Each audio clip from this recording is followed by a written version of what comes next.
రూపాయలతో పాటు ఓ చేతి గడియారం కర్చీఫ్ దొంగతనం కేసులో ముగ్గురు నిందితులుగా బుక్కయ్యారు. అందులో నుంచి ఇద్దరిని పోలీసులు పట్టుకున్నారు.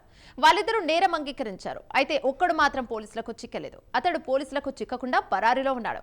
అది కూడా గత 51 ఏళ్లుగా పరారీలో ఉండటంతో ఎలాంటి ఆధారాలు దొరకలేదు. చివరికి అతన్ని 5 దశాబ్దాల తర్వాత ఎటువంటి ఆధారాలు లేనందున నిర్దోషిగా కోర్టు వెల్లడించింది. అతడిపై ఉన్న అన్ని వారెంట్లు రద్దు చేసింది. దీంతో ఇప్పుడు ఆ దొంగతనం కేసుతో పాటు కోర్టు తీర్పు కూడా దేశవ్యాప్తంగా సంచలనాన్ని రేకెత్తిస్తుంది. దొంగతనం కేసులో ఇద్దరు శిక్ష అనుభవించగా ఒకడు మాత్రం పోలీసుల చేతికి చిక్కకుండా తప్పించుకోవడమే కాకుండా ఇన్నాళ్లకు ఆధారాలు లేకపోవడంతో నిర్దోషిగా ప్రకటించబడడం అందరినీ ఆశ్చర్యానికి గురి చేస్తోంది. 5 దశాబ్దాల పాటు కేవలం రూపాయల దొంగతనం కోసం సాగిన కేసు పూర్తి వివరాలు తెలుసుకోవాలనుకుంటే లెట్స్ వాచ్.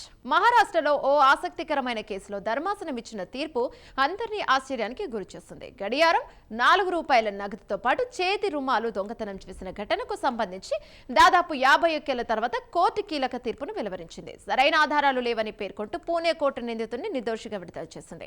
ఇక దీంతో రూపాయల దొంగతనం కేసులో కోర్టులో విచారణ ముగియడానికి ఏకంగా 51 ఏళ్లు పట్టడం మన న్యాయ వ్యవస్థ తీరును ఎండగడుతోంది. ఇక దీంతో పాటు సరైన సాక్ష్యాధారాలు లేవని 5 దశాబ్దాల తర్వాత కేసును కొట్టేయడం అందరినీ ఆశ్చర్యానికి గురిచేస్తోంది. ఇక ఈ కేసు వివరాల్లోకి వెళ్తే 1974లో పూణేలో బండ్ గార్డెన్ పోలీస్ స్టేషన్ పరిధిలో ఓ దొంగతనం జరిగింది. ఈ చోరీలో గడియారం, రూపాయల నగదుతో పాటు చేతి రుమాలు గులాబ్ సాహు జాదవ్, ముకుంద కెర్బా వాగ్బారే, రాజారాం తుకారం కాలే అనే ముగ్గురు నిందితులు.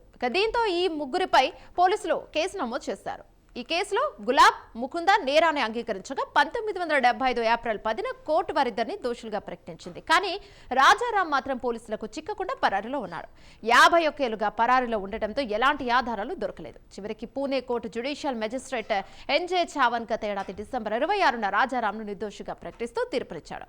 అతడిపై ఉన్న అన్ని వారెంట్లు రద్దు చేశాడు. అయితే దొంగతనం చేసిన కేసులో 51 ఏళ్ల తర్వాత నిందితుడు నిర్దోషిగా తేలడం అందరినీ ఆశ్చర్యానికి గురిచేస్తోంది.